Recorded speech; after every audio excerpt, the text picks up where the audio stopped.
Vandenbusche was a history professor at Western State College when he took over a struggling cross-country and track and field program.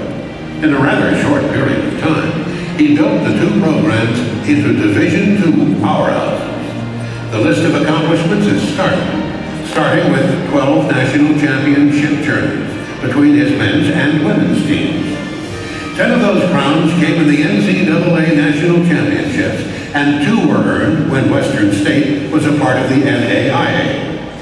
He coached a remarkable 51 individual national champions in both sports and finished his career with an astounding 300 All-Americans.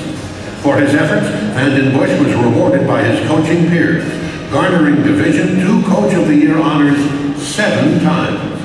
Duane Vandenbusche of Western State from the class of 2009. Committee for the selection. Most of all, I'd like to thank my family, my mother and father and 5 sisters, as well as all of the people of the small Belgian farming community of the Upper Peninsula of Michigan, where I grew up.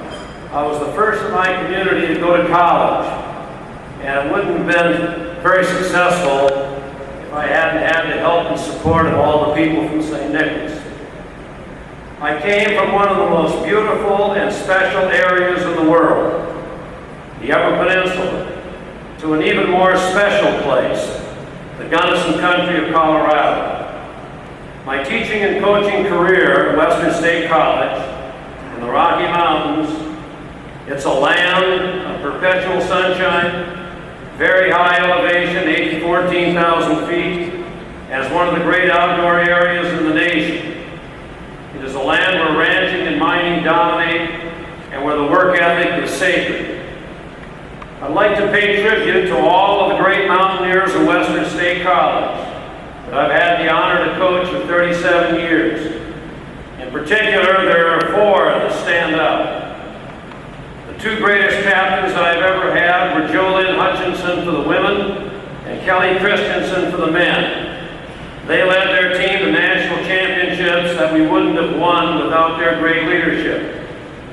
I also want to mention the 2 greatest runners I've ever had. Elva Dreyer, woman, 2-time United States Olympian, and Michael Aish, New Zealand, 2-time Olympian from that country. I'd also like to pay special tribute to a great runner who ran for me when I first began coaching.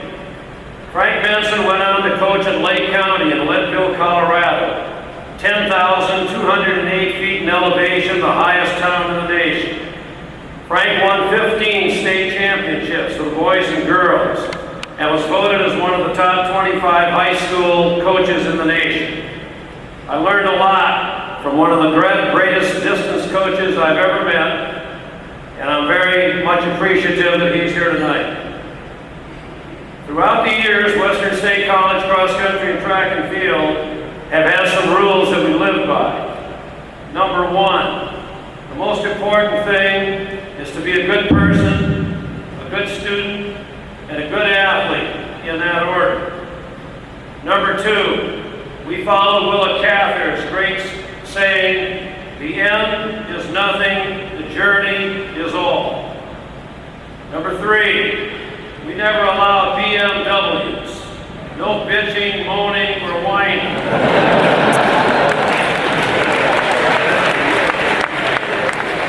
No excuses ever. Be responsible for your own actions. Number 4, we believe, as a lot of other great coaches in the NCAA believe, that the failure to prepare is preparing to fail. And finally, we follow the golden rule of Maurice, the Rocket, Richard, the great Canadian hockey player, Montreal Canadiens. When asked what he wanted on his gravestone for people to see after he had passed on, he simply said, remember and write that some days were good days and some days were bad days, but there was never any day that I didn't try my best. Congratulations to the Bowerman selectees. Congratulations to the other Hall of Fame honorees, and thank you all very much.